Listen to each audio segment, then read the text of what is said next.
Hey, friends! Just so you know, we enjoy the swear word and we rely on good old fashioned humor to get through some seriously dark subject matter. At no time do we intend any disrespect toward the victims or families of the victims in the cases we cover. Also, be sure to listen to the end for a few palate cleansing bloopers to reset your mindset. And with that, we thank you for listening and we hope you enjoy. Hey, friends! Just a quick disclaimer before we get into this episode. You'll notice that my audio, this is Carrie, is super wonky. My apologies for that. I'm an idiot because I got a new laptop specifically for podcasting. And I was so excited to use it that we recorded shortly after I got it this episode. And then I jetted off to Italy for a couple of weeks. And while I was gone, Jamie was editing and realized that my audio sounded very not so great. We had two options. One was to just drop what we've got or not drop anything at all. So we decided to just drop what we've got. And just a little quick annoying disclaimer. I think it was because I forgot to download the mic software onto my new laptop. So And it's okay. It's okay. I know, but I just wanted everybody to know what I had done. So with that, I hope you enjoy.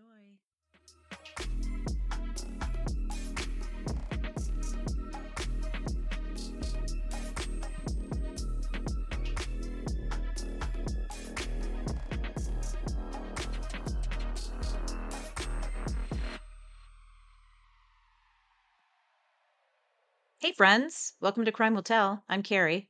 I'm Jamie. Before we jump into today's case, I wanted to address some feedback we've received recently. Okay. It appears that some of our listeners don't like it when we don't share exactly what kind of bourbon we're drinking, Oh, or specifically what we're drinking in general. okay. I did remind these listeners that we are not sponsored by any bourbons. Right. This fell on deaf ears. They were like, I don't care. I'm so curious. I always want to know, blah, blah, blah, blah, blah. So sometimes we do share what we drink, hmm but not always, because again, not sponsored. So I figured we could compromise and not actually call out the label from which we are drinking, but rather make it a little game. So today I am sipping on a lovely Crime Will Tell rocks glass full of Azel Bay Aidenhay. Oh, okay. And what are you drinking? Oh my God, I got to think about this. Udford Way. Eservray. Right? Is that right? I haven't done Pig Latin in a bit, Carrie. Yeah, you got that. Okay. For everybody that's listening, if you've got one, drink up. So cheers. Yeah. Cheers, my friend. Clink. Mm. Also, just a quick message to two of our listeners, Missy from Pennsylvania and Claire from Wisconsin. You have both recommended cases to us, and I want to let you know we haven't forgotten about you. We will absolutely get to the cases that you've recommended, and we've weaved them into our master list where they fit best. So keep listening. I promise we'll get to them. We got you. All right. So today I have another deviation. We are not talking about murder. What? What are you No, we are not. doing? We're talking about attempted murder today. Oh, okay. But more importantly, it is a survival story. Ooh, okay. Yeah. So today we're talking about the unbelievable survival of Melissa Dohme. Melissa is fucking amazing. There's a ton of information out there. And the reason why is because she is extraordinarily vocal and she's an advocate. Okay, cool. When you hear what she has gone through, this is one of the best examples of the strength of the human mind and spirit. And sometimes we hear about how it's all about mindset. And I truly believe there's truth to that. I truly believe that. And I've held this opinion for a while. And Melissa's story is a clear example of how strength of mind, will, strength of spirit can get you through unimaginable situations. I was able to get some great information, including firsthand accounts from Melissa and several others close to her story. She's been very vocal about her experience and sharing that with others. So this has been covered. It's not necessarily an obscure case, but I hadn't actually ever heard of her. And so all the survivor stories that I know of are just amazing. But hers is really great. And I think it's because she intentionally and proactively takes back her strength. It's she's just Awesome. phenomenal. Okay.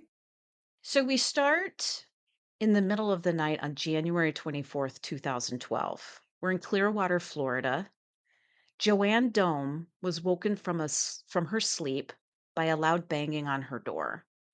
And when she opened the door, there was a police officer standing there with a serious look of concern and urgency on his face. And he told Joanne, "Hey, you need to come with me. Your daughter's been attacked." Oh, And shit. Joanne was like, sir, I think you have the wrong house because that's not possible. My daughter is safe and sound. She's upstairs sleeping." And the police officer was like, I'm telling you that you need to come with me because your daughter is in that ambulance right over there, critically wounded." Fuck. And then the police officer was like, "Don't you remember me? I was here 3 months ago." So Joanne went with the officer. She was like, holy shit. She starts running towards the ambulance. She got a glimpse of her youngest daughter, Melissa, laying on a gurney in the ambulance before another police officer told the emergency personnel to not let Joanne ride with Melissa in the ambulance to the hospital and to close to close the back ambulance doors. Whoa.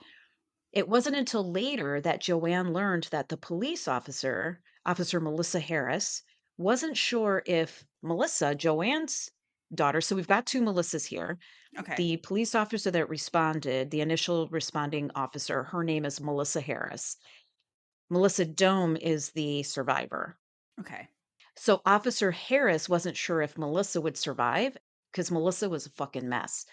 Officer Harris didn't want Joanne's last image of her daughter to be what she looked like laying on that gurney. Right.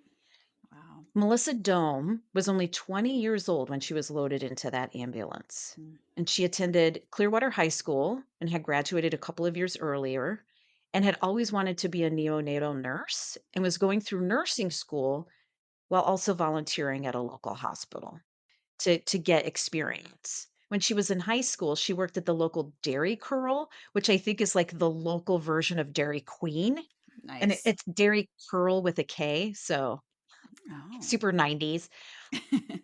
Dairy Curl was the place to be, so that was like the hangout place. When I was in high school, it was the McDonald's parking lot. Didn't matter which McDonald's, just, McDonald's parking lot. Hmm. Dairy Curl was the place to be for all the teens. She had an older brother and an older sister, and she was quite close to them, and she was especially close with her mom, Joanne. She was a straight A student, eager to make her mom proud. She even took college courses while she was still in high school. So she was like straight laced, followed the rules, really motivated to get that job at Dairy Curl so that she could have independence, not relying on anybody, just trying to make her family proud. Right. Melissa had just started 11th grade, her third year of high school, when she met a boy named Robert Burton at a party she was at with her friend. Burton was a senior, so he was 1 year older than Melissa, and he was in his last year of high school. At least that's how it works here in the United States. And it seemed to be a typical case of opposites attract. She was outgoing and social. Burton was introverted and quiet.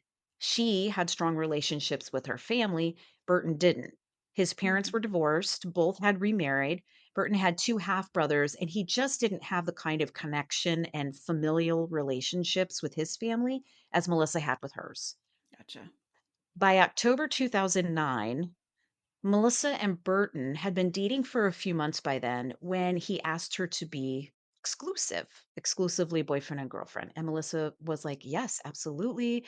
Things were going great.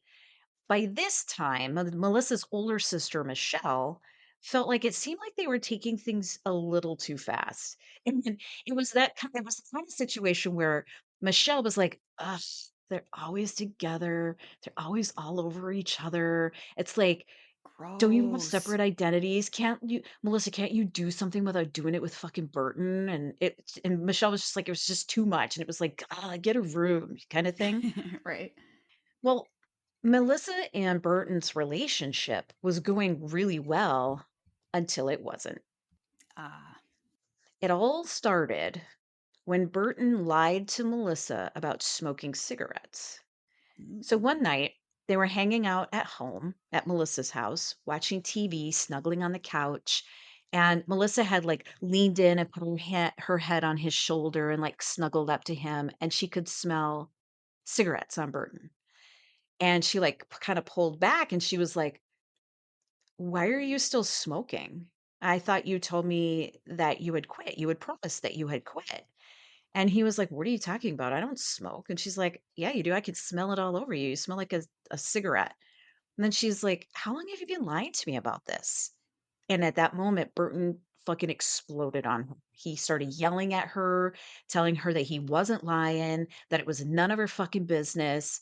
And then almost as quickly as he had exploded, he had calmed down and he apologized to her for yelling and was like, "I'm sorry, but I don't smoke." So kind of stuck with the lie. And this marked the first incident that would foreshadow the future their relationship had in store. Mm. That sucks. As time went on, others started seeing the tension between them. Melissa was a dynamite student. She won numerous awards, scholarships in high school. Burton would outwardly cheer her on and make a show of supporting her and being happy and proud, but oftentimes he would make passive aggressive comments, which really showcased his underlying bitterness. And it was comments like, "Oh, here we go again with her winning another award," or "She always gets everything. It's annoying," or "Oh, look at that. Melissa won again. Shocker." Stuff like that, where he was kind of Right. like undermining her Just success. making little digs. Some Like little digs, like he couldn't really be happy for her. yeah, he was jealous and annoyed that she was getting attention, that, she was doing well. And I think at that point, it was a he was totally projecting Oh, for his sure. own feelings of inadequacy, I think. Yeah. Without having a supportive family and being successful and getting the accolades that she was, I'm sure he was jealous as Yeah. shit on all levels. In her last year of high school, when Melissa was a senior, she was accepted into a college that was out of town, and she was stoked because again, she wanted to be a nurse. Mhm. Burton wasn't stoked and actually talked her into staying local and turning down the opportunity to go to that Oh, college. no. Yikes. And Melissa tried to tell herself that she was the one that made that decision to stay local, because it was less expensive. She didn't want to leave her mom, Joanne, her friends, etc. But deep down, she knew the only reason she stayed home was because Burton had pressured her into doing so. Right. Oh, man. That's the thing. Like when you're young and in love, young, dumb, and stupid, it's like you could talk yourself into and out of anything. Oh, for sure. After graduating high school, Melissa started taking classes at a local college and she got a job in an area hospital as a volunteer. So she was volunteering at this hospital because she really wanted to be a nurse. And she thought, while I'm going through school, it'd be great to get some hands on experience. Her mom was a nurse and she wanted to be a nurse just like her mom, specifically a neonatal nurse. And so she was working hard on her education, gaining hands on experience at the hospital. One day, she was walking down a corridor at the hospital when she saw Burton sitting on a bench by a window, like randomly, unexpectedly. And she was surprised to see him. And she was like, "Hey, Robbie, what are you doing here?" And he was like, "I'm just waiting for you to get off your shift. I'm waiting for your shift to be done so that we could go home." And she's like, I literally just started my shift. And he's like, "Well, I'll just wait for you." And she's like, "You can't just sit here all day and hang out." "Why not? Why can't I sit here all day and hang out? Who cares?" And she's like, "Well, I have a really busy day and I can't just hang out with you." And he's like, "Why are you being like this?" Like starting to escalate the conversation. And she's like, "Robbie," she was trying to diffuse the situation. And he was like, "Don't Robbie me." And she's like, "Okay, calm down." And he jumped up off the bench, yelling at her to not tell him to calm down, that ever since she got her stupid volunteer job, she's acted like she's so important, but nobody's impressed.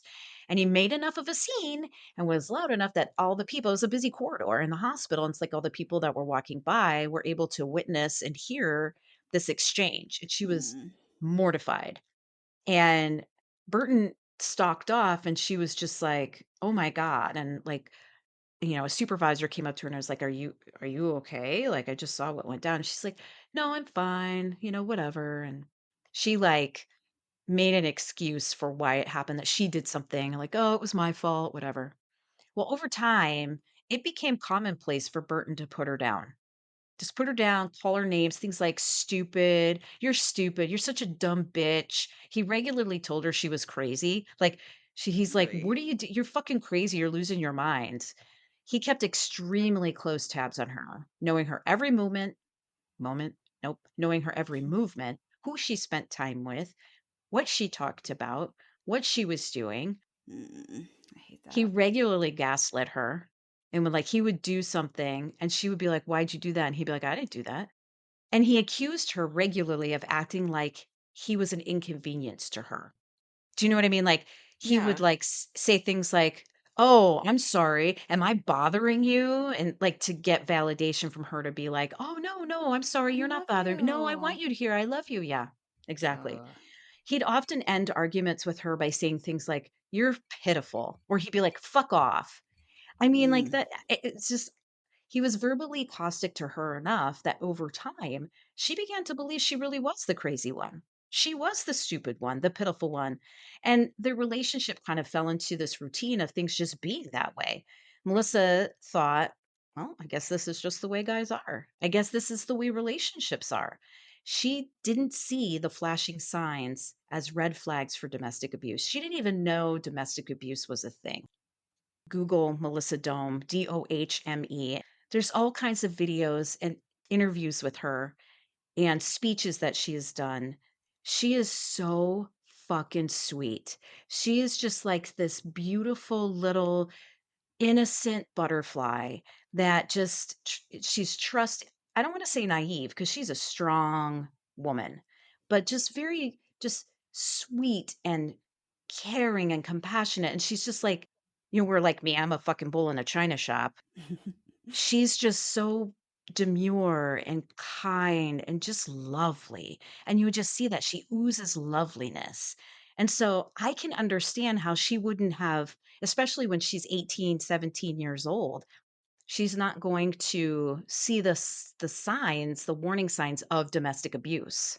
Right, and even, like, at that time, I don't think it registered with a lot of people, especially young people, that verbal abuse and emotional abuse is domestic abuse. I think Yeah. there was just an association with the physical side of things, that being cut down and minimized and questioned constantly, like, that is emotional and psychological abuse.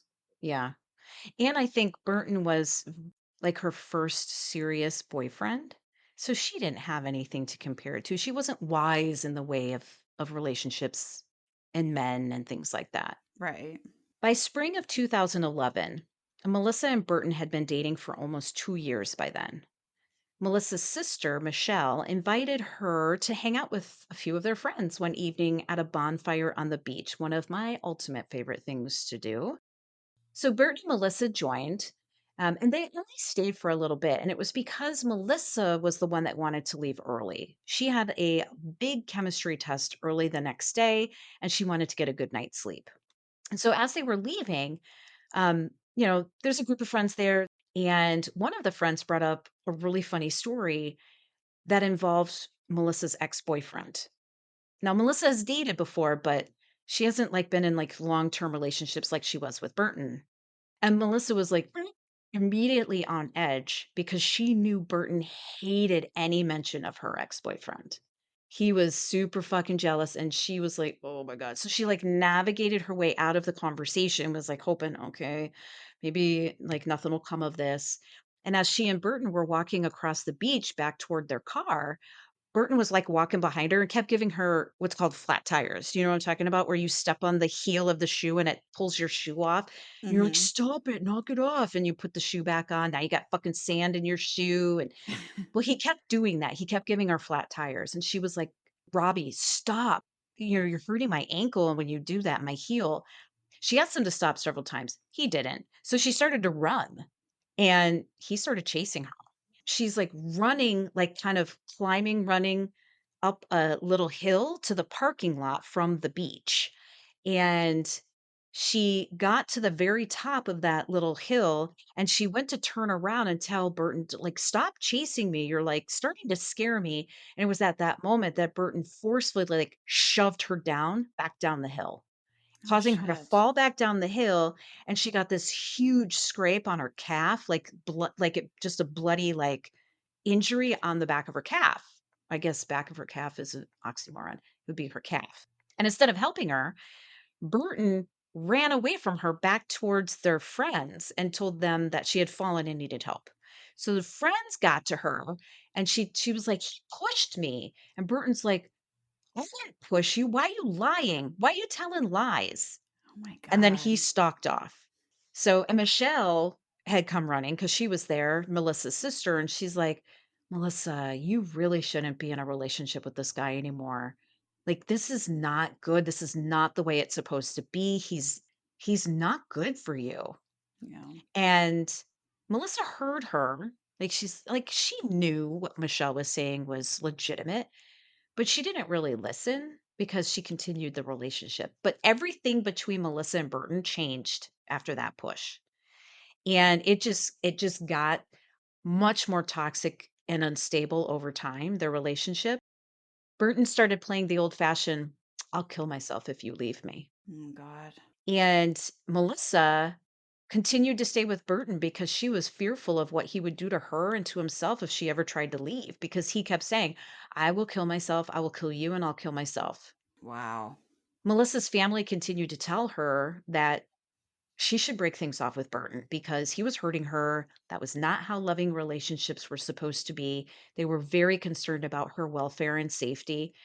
But Melissa didn't know this because she didn't even realize she was in an abusive relationship, right? She didn't, they were telling her, "You're in a terrible, this is a terrible relationship. You should get out." But it wasn't overt to say, "He is domestically abusing you. He is abusing you." There wasn't any Yeah, of that. And so she was just kind of like, oh, usually the most dangerous time for someone that's being abused in a relationship is the time when they try to leave their abuser. for sure. Yeah. That's the most dangerous time. So by summer 2011, the abuse just continued to just gradually get worse. And so by summer of 2011, one evening, they were at Melissa's house where she lived with her mom. They were in Melissa's room. Joanne, her mom, was out for the evening. So Melissa and Burton were the only ones in the house. And they started quarreling over something small and uninteresting and something that's not even like memorable. When out of nowhere, Burton put his hands around Melissa's throat and started squeezing and Holy squeezing and shit. squeezing. And he kept squeezing harder while yelling at her to shut the fuck up. "Just shut up, just shut up." And he's like choking the shit out of her. And in the scuffle, Melissa was somehow able to get Burton off her and ran like hell out of the house. So Oh, good she's for fucking her. hysterical. She's crying. She's freaking out because her throat fucking hurts. And because the realization was setting in that, oh my God, he just tried to kill me. Right. So she's standing out on her driveway trying to collect herself. She's crying, she's trying to breathe, she's wheezing, and Burton followed her outside and was like yelling at her, "Stop crying. Why are you outside crying and causing a scene? Get your ass back in here, you pathetic piece of shit." Oh my And god. he went back into the house. Well, Melissa felt like she had no other option but to go back in the house. It was her house. Where's she going to go? Right? What's he going Oh to my do? god. So when she got back in the house, Burton started saying things like, "I'm going to kill myself if you try to leave me." And she's like, "Calm down, calm down." And he's like, "You want to leave me, don't you?" Like provoking thing, like saying Mhm. provoking things to her. They were back in Melissa's room and Burton picked up a bottle of pills Melissa had on her bedside table. They were antibiotics for her to get over something. He opened up the pill bottle and he started taking the pills by the handful.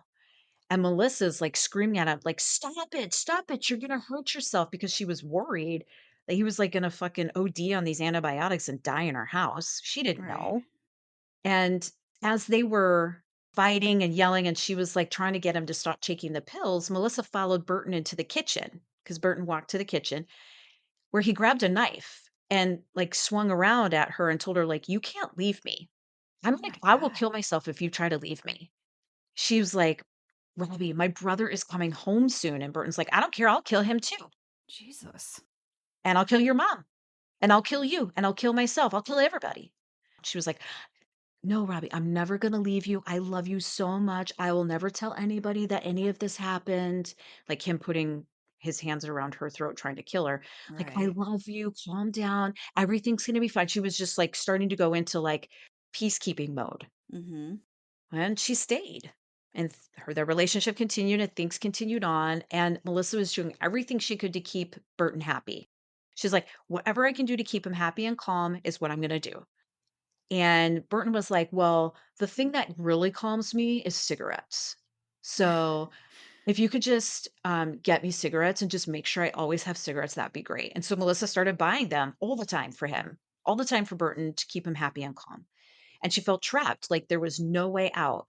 And she was a teenager. She didn't understand what she was going through, but she knew that what was happening wasn't right because she kept all of this completely hidden from her family and friends. Mhm. While her family and friends knew that he wasn't a very nice guy to her and that there was tension between them and they thought that the relationship was not good for her and like tried to get her to like leave him, they had no idea to the extent that the abuse had gone. Right. That it got into that level. Oy. Yeah. It's October 25th, 2011 now. Burton and Melissa were hanging out with some friends. They were having a good time. And Melissa was playing like a game, like a yard game. And Burton turned around and was like, "Melissa, go buy me some cigarettes. I'm out." And Melissa's like, "Are you kidding me? I just bought you cigarettes this morning." "No, I'm not going to go get cigarettes for you. I've been buying you too many cigarettes anyway." Yeah, and you have legs and a wallet, you lazy fuck. So Burton got angry. And he got up. He grabbed Melissa's car keys. They were, like, in her pocket, and he yanked them out of her pocket, and he stalked off. A short time later, he came back and he yelled, he's like, "Melissa, let's go." So when he grabbed the car keys and stalked off, he was expecting her to follow him, and she didn't. Right. Oh my god. Now, Melissa seemed to have some kind of a gut feeling that the vibe with this whole situation was a little off, and she was like, "I feel like something bad could happen here." Uh, And she turned to the friend that she was standing next to, and she was like, "Hey, I'm not sure how this situation might calm down or what he might do. Would you mind following us in your car just to be sure that like nothing bad happens?" yeah. And he was like, "Yeah, sure, no problem." And so Melissa and Burton drove off in her car. She was driving and she stopped at a gas station to buy Burton his fucking cigarettes. And her friend's car pulled up alongside them in the gas station. And Burton looked at Melissa and was like, "What are they doing here? Did you tell them to come here?" And she was like, "No, not at all. I don't know why. Maybe they just wanted to go get something." So that kind of had Burton sitting a little unhinged. And when they got to Melissa's house and pulled into the driveway, by that time they were in a full on fight in the car. And for the first time, probably ever, Melissa had had enough. And she was starting to stand up for herself. Good. And she got out of the car with Burton yelling after her to listen to him. He's like, "Stop, get back here, listen to me." Well, then he got out and he walked up to her and he grabbed her cell phone, car keys, and wallet because she had them all in her hand. He grabbed them from her and he threw her keys in one direction, her wallet in another direction, and her cell phone in yet another direction. Oh my god. So that, like, ha ha, now you're stranded. Now you can't go anywhere. Melissa shared later that she had made a mental note as to where her cell phone had landed because she was like, "I might need that. This might go down real bad and I might need that." Right. She was screaming at him to stop. That she's like, "Stop, those are my things." And then Burton came after her and he punched her square in the fucking face and like completely knocked her down to the ground. And then he got on top of her and started like pulling her hair, like pulling it, like trying to pull it out of her scalp and like punching Fuck. her. And she started kicking at him like viciously, furiously, like doing everything she could to try to get him off her. And one of her kicks made a solid connection right to his giblets. Nice. And he was like, "Oh," and so he let her go. And she got up and she beelined to where she saw her cell phone had landed. And she picked it up, she dialed 911, but she hesitated to push call because she Mhm. was like, "Oh, I shouldn't do this because he said that if I ever told anyone that he would kill himself, he would hurt my mom." And she turned her head to see where Burton was, and he was right behind her. And she was like, "Oh my god." So she pushed call and she started running like hell. And she was like, "Well, tonight's the night he's gonna kill me, I guess." Mhm. And so she started running down her street toward an intersection where she knew there was a gas station. She was like, "If I can get to this gas station, I can get safe." And she looked behind her to see where Burton was, but he wasn't there. And so she immediately stopped running and she was like, "Oh no, he went back to my house where my mom is and he's going to hurt her." This was her thought. Oh my So god, she that's so turned around and she scary. started running back to her house, hoping she could get there before Burton did anything to her mom. And as she was running, Burton jumped out of some bushes where he was hiding. Oh, And fuck. like he was waiting for her to go back to her house, thinking that he had left and she was safe. And so he was hiding in these bushes and he like jumped out at her and caught her in a huge big bear hug and was like gonna wrestle her to the Oh ground. my And god. as he did this, a police car showed up. That's And awesome. Burton yelled at Melissa and was like, "Are you seriously doing this to me right now, Melissa?" And so, like, the police officer has him down, like, on his hands and or on his knees with his hands behind his head, and, like, he was getting put into handcuffs. And Melissa is like, "Does he really have to get arrested?" She's, like, trying to, like, reason with the police officer, like, "Do you really Mhm. have to arrest him? This charge could ruin his whole life. Can't he just go to anger management classes or something?" She was, like, trying to do everything she could to diffuse this situation because she knew Burton was gonna be so mad at her because she was the one that called the police. Right. So she was the reason why he got arrested. Ugh. And when it was his actions that got him arrested, she was Right. like, "Oh my god, he's gonna be so mad at me." The police officer was like, no. I witnessed enough to know that you were in serious danger and that he was seriously gonna hurt you. And so, yeah, he is definitely getting arrested tonight, for battery. So, Right. He just fucking, like, WrestleMania'd out of the bushes. I God know. bless. That's so fucking scary. He, like, tackled her, Mhm. basically. So, Melissa was like, "Would you go with me to tell my mom then?" Because remember, her mom she was telling her mom this whole time that everything was fine and dandy and peaches and cream between her and Burton, Right. and, like, was hiding all of this stuff, this bad, horrible, toxic stuff. And so he did. The police officer did. He accompanied her back to her house, went inside, chatted with her and her mom, gave them a pamphlet on domestic violence. And he was like, "Look, Melissa, if you stay with this guy, it's only going to get worse. Like these guys, these kinds of guys, they don't change. Right. It only gets worse." Mm. But so Burton was charged with domestic battery, which is a misdemeanor in the state of Florida, and he was given a no contact order for Melissa. Okay. The next day, after he had been in jail for like a handful of hours from the time he was arrested to the time he was released, he used his phone call and he called Melissa and he was like, "You need to come pick me up." Uh. And she's like, I don't think you're supposed to be in contact with me. Yeah. There's just no contact order in place. So Burton was given a court date for January 23rd, 2012, almost 3 months to the day after this event took place, that Mm. he was going to go to court for battery assault against Melissa. Okay. So January 23rd, 2012 was a Monday. So between October 25th, when that event happened and Burton got arrested, to January 23rd, 2012, almost 3 months, Burton and Melissa had had no contact. Okay. They were broken up. They were no longer together. They had no contact. To this point, they hadn't seen each other. Okay. They hadn't spoken. In the middle of the night, that night, so the early morning hours of Tuesday, January 24th, Burton called Melissa's cell phone. Mm. And the phone call woke her up. And she rolled over, she saw it was Burton, and she just clicked end. She's like, "I'm not gonna talk to this guy." And he immediately called right back. And she thought about, like, clicking end again, and she's like, "You know what? I know him. He's just gonna keep calling, keep calling, keep calling." And so she answered the phone.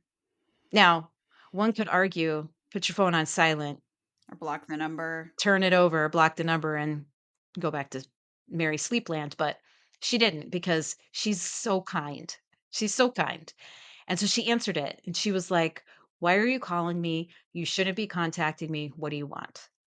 And he's like, "Well, I had court this morning and I thought you might want to know how it went." And she's like, "All right, how did it go?" And he goes, "Well, I have to attend some classes, meaning like anger management classes, community service, whatever, how not Yeah. to be a domestic batterer, whatever." And he was like, "I'm not supposed to go anywhere near you, but I'm actually in your area right now. And I love you so much. And I don't want things to end badly. And if I could just see you and get one last hug Uh, so that we can end things on a good note, that's really important." And she's like, "No, no, we're not supposed to see each other. We're not supposed to talk to each other." And Burton like begged, promised her that he would leave her alone forever and never bug her again. He just wanted just one last hug to end things on a good note. And he started to cry and he talked about how closure on a good note was so important and it could like put everything to bed. And "I just need one last hug, Melissa." And so she agreed. She grabbed her phone, keys, pepper spray. She put on a zip up hoodie and she headed out the door to meet Burton for one last hug. wow. And that was the biggest mistake of her life. Yeah. Melissa recounted that as soon as she walked outside, she knew it was a mistake to meet her. She's like, "What the fuck am I doing?" But okay, I'm already outside. He already saw me. So let's just focus on getting this over as quickly as possible. I'll give him his one last stupid hug, and then I can go back inside and I can wake up the next morning and I can take my exam. So she walked down the driveway toward Burton's car where he was standing there waiting for her. And he walked up to her and he didn't say anything, but he just put his arms around her for that one last hug that he had begged her for. And so she hugged him and she's thinking, this is finally going to be over. And while they were hugging, he pulled out a knife and he began violently stabbing her. Oh my God. Meanwhile, Serena Tolson was hanging out with her friend Israel that same night in Crest Lake Park. They were sitting at a picnic table by the playground. They were talking and eating, basically just having a night picnic, when they heard a scream.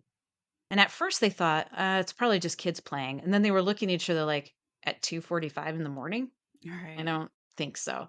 And then they heard another scream, and they knew by the sound of that scream that someone was in serious trouble. They hopped off the picnic table and they took off running towards the screaming. Hmm. And that's when they came upon Burton, who was now on top of Melissa, who was laying in the middle of the road on the ground, and he was stabbing her viciously. Oh my God. Serena would later recount that he was stabbing her so viciously and intentionally that he would bring his arm up way past his head to get as much speed and leverage before he plunged the knife back Mm. into Melissa. Oh my God. Even seeing this, Serena ran up to them and she was like, "Stop, you're going to kill her." And at that moment, Burton looked up at Serena and Melissa like turned her head and like reached her arm out and begged Serena to help her. Mm. Oh my God. At this point, Israel, Serena's friend, like tackled Burton from behind and was able to get him off of Melissa. When this happened, Burton kind of got knocked to the ground. He got up, he ran to his car as if he was looking for something. But then he started running towards Serena. Serena took off running in the other direction and she pulled her cell phone out while she's running and dialed 911. This Wow. call is also recorded. And if you, again, Google Melissa Dome and just kind of do some searching and digging, you can hear this phone call too. Wow. It's eerie. But then Burton stopped chasing Serena. He turned around and he ran back to his car. He grabbed a second knife. He walked back over to Melissa, who was still lying on the ground in the middle of the road, and started stabbing her again. Oh my God. And Serena watched this whole thing while she's on the phone with 911. She was convinced that Burton had killed Melissa because he had stabbed her so many times. Melissa was so bloody. And she was just like, "You need to get here. He's killing her." Officer Melissa Harris So we met her at the beginning of the story. Mhm. So Officer Melissa Harris of the Clearwater Police Department was on duty that night, sitting in her car in a parking lot getting some paperwork done, the dreaded paperwork. Mhm. Around 3 a.m., she heard a call come through her radio from dispatch for a location that she was like 2 minutes from. So she responded to the call. Oh, I got this. I'm in the area. And she headed off to the location. She was told that there was a female lying on the ground near the roundabout area of Crestlake Park who was dead, and that there was a male subject there as well driving a red pickup truck. But when she got there, she didn't see anything. Everything was locked up. There was no pickup truck. There was nobody laying in the middle of the road. There was no sign of a crime scene. So Officer Harris drove to the other side of the park, but still didn't see anything there either. So she just kept driving around because she's like, something went on here. Yeah. And maybe dispatch just gave me the wrong location. So I know I'm in the right area. I just got to find it. Meanwhile, Melissa was doing everything she could to one, crawl away from Burton, and two, stay alive. Wow. Burton was like standing, had stopped stabbing her, but was like, had walked back to his truck and was like standing there looking at Melissa. And so Melissa was like, he's going to run me over. Mm. How do I get out of the middle of this fucking road so he doesn't run me over? Because if he runs me over, I'm toast. So Right. she was like, God. oh, in her mind, she was like, if I can get to my neighbor's mailbox, if Burton tries to run me over, he'll hit the mailbox instead of me, and that'll save me from being run over. Like Mm. in her mind, she's like, if I can just get to the mailbox, I'll be safe. Damn. So she started to crawl and she's like willing herself to stand up. And somehow she was able to. So she Man. stood up.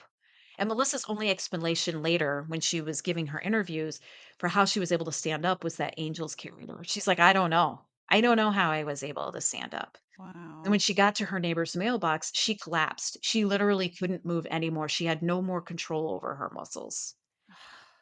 And it was at that point that Burton quietly got back into his truck and slowly drove away.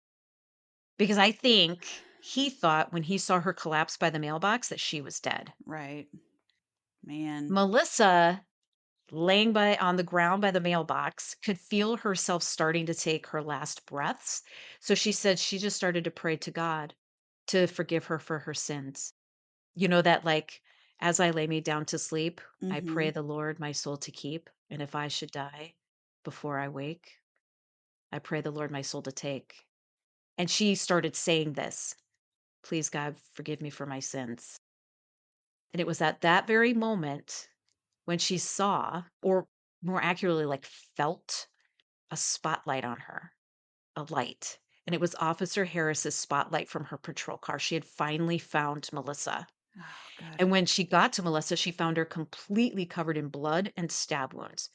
And unbelievably, Melissa was able to tell Officer Harris her own name, Robert Burton's name, his address, his date of birth, and what kind of car he drove, Holy shit. which was all the information Officer Harris needed. So she called for an ambulance and she called for backup. And she was like, let's get this motherfucker. Right? And when the ambulance Wow. arrived and the EMT started working on Melissa, Officer Harris heard Melissa say something like, I need to go to sleep now, or like, Mhm. I need to go now. And Officer Harris was like, I knew if she was going to close her eyes, we were going to lose her. Mm. And so she kept like, no, Melissa, stay with me, stay with me. So Wow. a police officer knocked on the door of Melissa's house. And when her mother, Joan, answered, the police officer told her she needed to come with him because her daughter had been attacked. Wow.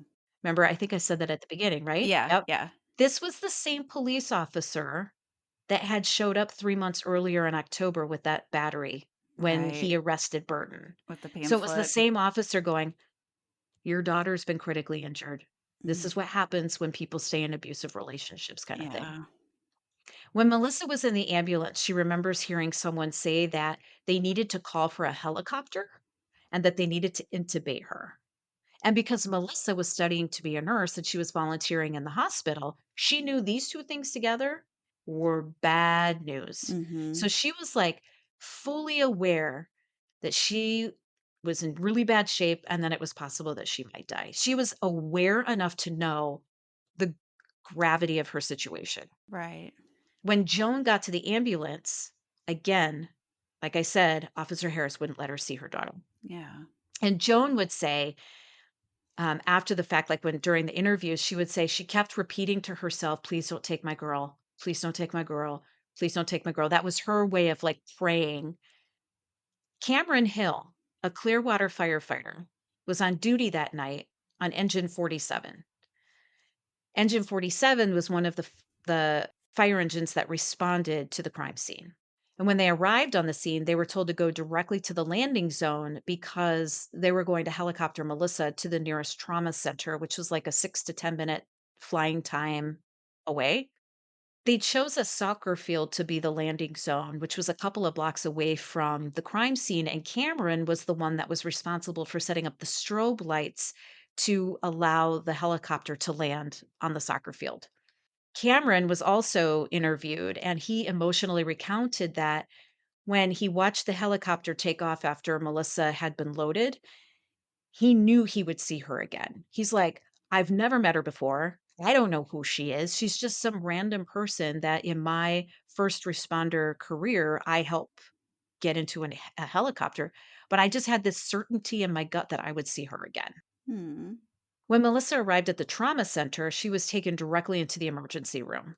Dr. Jeff Johnson was the trauma surgeon that ended up operating on Melissa. And he would recount that he was a bit shocked at how much blood and how many stab wounds Melissa had all over her. He was like, oh my God, she's a fucking mess. And as Dr. Johnson and his team were working on Melissa, he could see that Melissa's heart was trying like hell to pump, but there wasn't anything left to pump because she had lost so much blood, Oh my god. which threw her into having a stroke. And so Dr. Johnson ended up converting the ER into like a makeshift operating room because Melissa was too unstable to move. And they didn't even have the time to move her if they were going to have any chance of saving her life. And according to Dr. Johnson, it wasn't until about 3 hours or so into her resuscitation that she began to show signs of life again.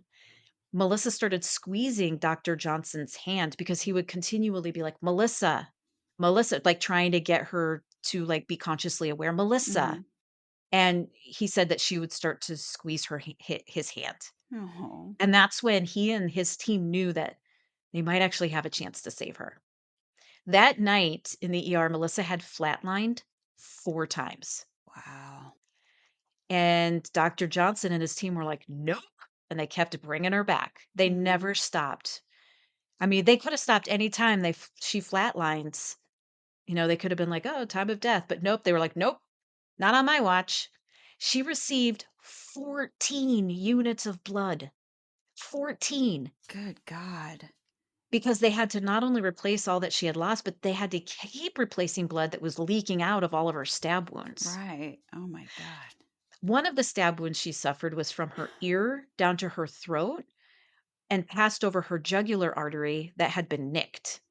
Ugh. In all, Burton had stabbed Melissa 32 times, Oh my god. mostly in the head and neck. Jesus Mhm. Christ. She suffered a stroke, like I mentioned. She had facial paralysis, a fractured skull, a fractured nose, a fractured jaw, and many of her teeth had been knocked out. My god. Mark Senna is a homicide detective with the Clearwater Police Department, and he was assigned as the lead detective on Melissa's case, and he was responsible for processing the crime scene. He was told that the victim, Melissa Dohme, was stabbed multiple times and that she was not expected to survive. What Detective Senna found at the scene was a large pool of Melissa's blood on the road. Her slippers were lying in the road, like house shoes, slippers, and part of her denture bridge, she had like a denture bridge in her mouth, that had been knocked out and was laying in the middle of the road. He could also see a trail of blood leading from the pool of blood that was in the middle of the roadway all the way to the mailbox where Melissa had crawled to get to safety. Mm. Senna learned that Burton had been arrested that previous October on battery charges against Melissa. that he and Melissa weren't together anymore and had learned about the court hearing Burton had had that morning prior on January 23rd. The two witnesses, Serena and Israel, they looked through a photo lineup and had identified Burton as the man that had attacked Melissa, the man Israel had jumped on to get him off Melissa, and the man that had chased Serena. Hmm. And so, with the information Melissa had been able to give Officer Harris about Burton, where he lived, the kind of vehicle he drove, so Detective Senna put a bolo out, and around 6:50 a.m. that same morning, Detective Senna heard through his radio that Burton had been located in a neighboring county. What they learned was that Burton had stopped at a convenience store and bought a bunch of water. They assumed it was to wash off all of Melissa's blood Mm. because they have him on video where he's bloody, but then he stopped at a Walmart after that convenience store and he was no longer bloody, Hmm. and he had changed his shirt, it looked like. So he went to that convenience store and bought a bunch of water. Then he stopped at a Walmart and bought several bottles of sleeping pills. Then he went through a McDonald's drive-through and picked up himself a tasty breakfast. The last thing Burton did was he rammed his truck into the side of a convenience store. Apparently, he had passed out at the wheel and still had his foot on the accelerator, which caused his tires to continue to spin even though the car was slammed up against the side of the convenience store. That friction on his tires caused the tires to catch fire. Whoa. Burton was taken to a nearby hospital while authorities processed his vehicle for evidence. And what they found was a cache of, is it cache or is it cache? A I cache don't of know. weapons. I've heard it both ways. I'm not really. They found a lot of weapons. They found a stockpile of weapons, and it was very clear that he had had every intention of killing Melissa and then may likely killing himself. Wow. So Detective Senna got into Burton's hospital room and he questioned him. And he's like, "Do you know why I'm here?" And Burton said, "Yeah, I did something terrible, but I can't remember what it was because I blacked out." And Detective Senna's like, "Try again. Yeah, I Try think so, again." dickhead. Yeah. And Burton then actually confessed that he had stabbed Melissa a lot. Even going back to his truck, he admitted, "I even went back to my truck and I got a bigger knife and I started stabbing her again." And Detective Senna told Burton, "Would you be surprised if I told you that Melissa is alive? And is there anything you want to tell Melissa?" And Burton was like, "Oh, yeah, tell her I'm sorry." And Detective Senna's like, "Seriously? You just fucking tried to kill her and you just want to say, 'Oh, tell her I'm sorry?'" Whoops. Oh my god. The knife slipped out of my hand 32 times. Yeah. Melissa was in the ICU for a week before she was transferred to the regular trauma floor. After 3 weeks of being in the hospital, she was released and she started physical therapy because she had to learn how to walk all over again. Oh She had to learn man. how to talk all over again. She had a really long road of rehabilitation ahead of Mm. her, but she was so thankful to be alive. Like when you watch her interviews and video of her recounting her story, Mhm. she's so thankful to be alive. And Mm. so she was focused on doing everything she could to get back to 100, as close to 100% as possible, if not 100%.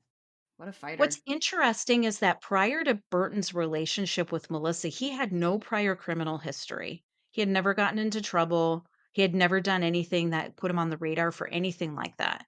Hmm.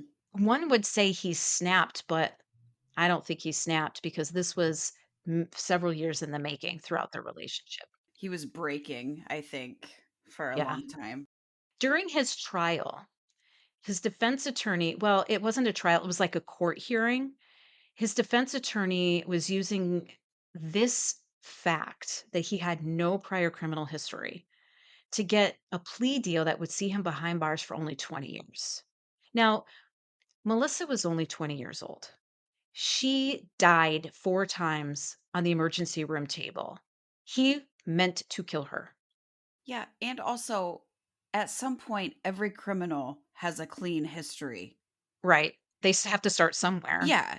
And Yeah. he would have just if it wasn't her, it would have been his next girlfriend, a wife, whatever. Like he wasn't gonna stop. It was gonna come to this at some point for him because he just is a violent, manipulative ass. Yeah. And Melissa was only 20 years old. So if Burton only got 20 years in prison, that meant that he could get out.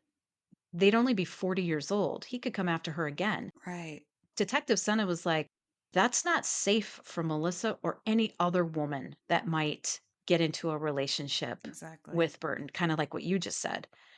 And he Ugh. was like, I want to see him in prison for life without any possibility of parole because he will do this again. Mhm.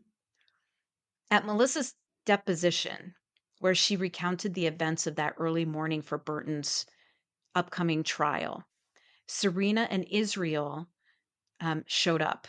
They Oh, showed up and sat in the back of the courtroom and were able to hear Melissa recount her story from her point of view and her perspective and what she went through. And Melissa saw Serena and Israel in the back of the courtroom. And after she was done and she came down off the stand, she went up and was able to meet Serena and started crying and gave her the biggest hug because she knew if it wasn't for Serena and Israel running toward her screams and Serena calling 911 and intervening with Burton when Burton was stabbing her, that Officer Harris would never have arrived. She never would have gotten help and Melissa would have died. right. So she was just so extraordinarily grateful to Serena and Israel for intervening like they did. It was very brave to Right, it was. people don't run towards screams. They did. And not only that, but, like, they physically tried to stop a man with a knife hurting someone. Yeah, they physically got involved in trying to stop the violence that Burton was inflicting on Melissa. Yeah, because there's a difference between calling 911 and helping from a distance, but the fact that they just came flying in and actually stopped him Yep. is a level of brave that And they were young kids too. yeah. Wow. The Domestic Violence Center in Clearwater extended an invitation to Melissa to share her story, which she did. Cameron Hill, one of the firefighters on Engine 47 that responded to her scene that night, Cameron Hill's chief told him and the crew that Melissa was giving a speech at the Domestic Violence Center. And he was like, hey, you guys should go and be in the audience to surprise her because she would love to meet the people that helped save her life. Now, it was really short notice. It was like a matter of a couple of days. So only Cameron and one other firefighter that was part of the crew that responded to her scene were able to make it. So the two of them went. And Cameron, by his own account, was an emotional mess because he was sitting there watching her give her speech and he couldn't believe that she was the same girl that they had sent up in the helicopter that night. He was like, "She looked so good." And he wasn't be like, "Oh my god, she was drop dead gorgeous hot," although she is just so pretty. He was just like, "She looked good, like healthy, Mhm. recovered." She wasn't. You'll hear in a moment, some of the one of the side effects of her facial paralysis was she lost her ability to smile Oh. or move like a side of her face.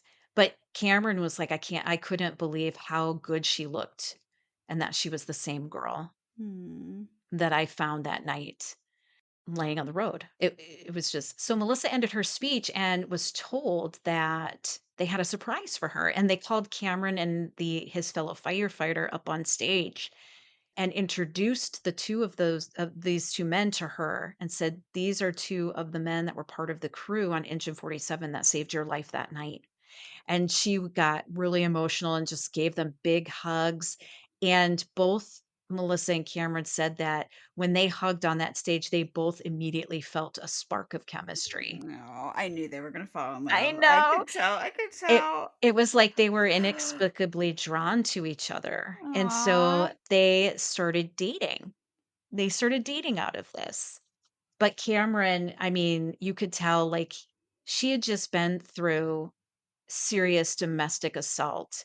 It was probably gonna take her a while to become comfortable trusting another person, another man even. And Right. so he just let it go at the pace that she needed it to go, and he did what he needed to do to help her feel safe and secure Mhm. and prove to her through his actions and his words that he was never going to treat her like that. Right. A few months later, after they started dating, Cameron accompanied Melissa to Burton's hearing because he wanted to be her rock. He wanted to be there with her in the courtroom as a show of support. He wanted to be an example to Burton that she has moved on. Right. Now, initially, Burton pleaded not guilty and was Okay. trying to use any reasoning under the sun: mental instability, incompetence, insanity, yada, yada, yada, you name it. Assholery. Yes. Yeah. And so the court was like, oh, okay, well, let's put you through a psychological evaluation and find out if you really are mentally imbalanced. And he was found to be 100% competent to stand trial. Hmm. And so the Sounds right. trial date was set. And the prosecution and defense began the jury selection process. And it was during the selection of the jury that Burton decided to change his plea to guilty. So it saved everybody from having to go through a trial. Right. Good.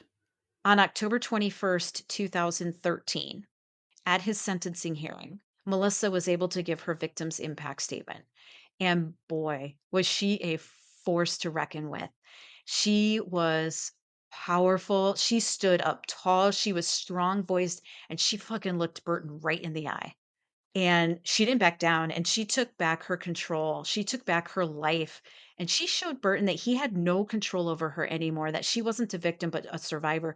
And she said, I only came here to tell you one thing today, and that is that I forgive you. Because to forgive you means you no longer have any control over me. Wow. And Good I for still her. have the marks on my body to showcase what you did to me. But I am beautiful and you can never take away my happiness. Man. I know it gives me like this is also you can find video of this and it is just so powerful and you're just like, "Ah." That's The judge amazing. sentenced Burton to the maximum sentence allowed by law: life in prison with no possibility of parole. Yes. Thank God. That's amazing. And through this, Melissa took her life back. And she and Officer Melissa Harris became friends. So they're Aw. friends now. To this day, they hang out, they're buddies. Oh my God. I love it.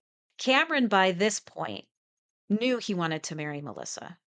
So he contacted Melissa's boss, who had a lot of local influence, including with the Tampa Bay Rays organization, which is a major league baseball team out of the state of Florida here in the United States.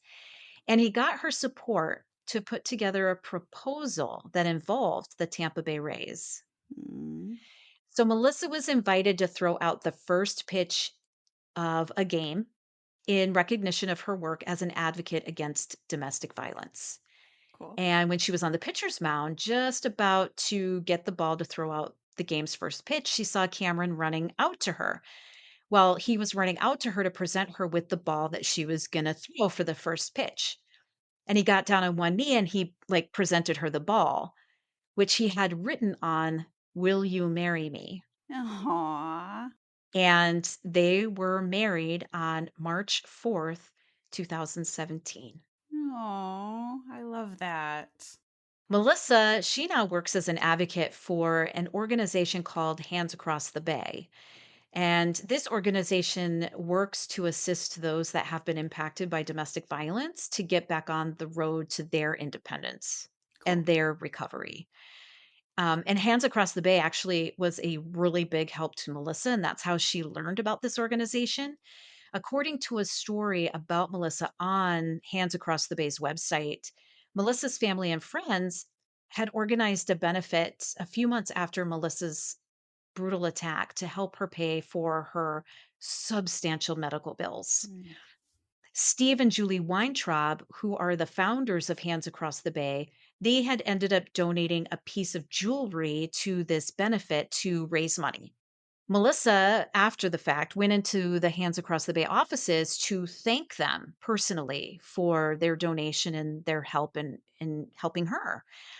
And this is when Julie Weintraub learned more about Melissa and her situation, and they became friendly. And when Julie heard that Melissa was still living at home with her mom, Joanne, in the very place that she had been attacked, because she had been attacked right out in front of the home, Right. Hands Across the Bay had coordinated and organized for Melissa to move into her own apartment in a gated, safe community. Oh, that's so cool. Yeah. Julie then invited Melissa to share her story and meet other Hands Across the Bay survivors, which led to Melissa actually working as a job, like as a profession, working for Hands Across the Bay and developing a friendship with both Steve and Julie Weintraub. Cool. Several years after her attack, Melissa was able to travel to Boston to have facial nerve and muscle surgery, like reconstruction surgery, Yeah. because up to that point, she couldn't physically smile. Hmm. After this surgery, she gained her smile back. Oh. I'm getting a little teary eyed because, I mean, think of all of the people. This is one of the reasons why I wanted to cover this survivor tale, because not only was Melissa so strong and so committed to being a survivor. But if it wasn't for Officer Melissa Harris, if it wasn't for Cameron Hill and Engine 47's crew, if it wasn't for Detective Senna, if it wasn't for Serena Tolson and Israel, she wouldn't be alive today. If it wasn't for Right. Dr. Johnson and the trauma team, she wouldn't be alive today. It took a village. It took a village of people that didn't know her to, like, put in all this effort to keep her alive and help her thrive. Yeah, and now a lot of those people are like her tribe, Mhm. which is just really, really cool. Yeah. I'm just so impressed with Melissa. I'm so impressed with the people in her story. It's fascinating. It's wonderful. Hmm. And again, this is just a great example of the strength of the human spirit Yeah. and the will to survive. Right. And it's like one person almost broke her and almost took her away. But out of that tragedy, she has this whole network of people that saved her and just continue to thrive with her and support her. And it's just such a beautiful ending to just a horrible start. Yeah. Ugh. And that is the story of the survival, the amazing survival of Melissa Dome. Wow. I think this Yeah. is the first time that we've had like a happy ending. I feel very refreshed. Yeah. Yeah, it was a little gnarly there, but, Whew. she survived. Yeah, and of course, we'll post, photos on social media. Melissa's very open about sharing photos, and so you'll be able to see just, a couple of pictures that showcase, like, the horror, but then also happiness. Right. So, for everybody for listening, thank you, thank you, thank you. For those of you that we met at the local true crime trivia at one of our favorite bars in Neenah, Wisconsin. Hi, it was Yeah. awesome to meet you. Hey. Hey. And of course, if you feel so inclined, we'd love for you to rate, review, and subscribe. Tell all your friends. We're growing this little damn thing. Yeah.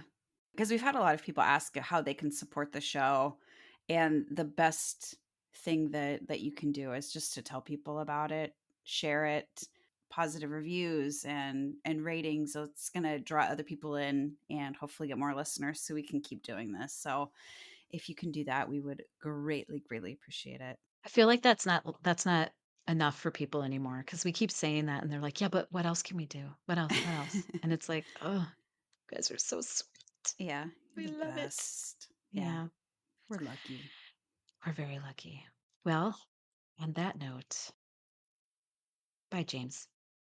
Goodbye, Carrie.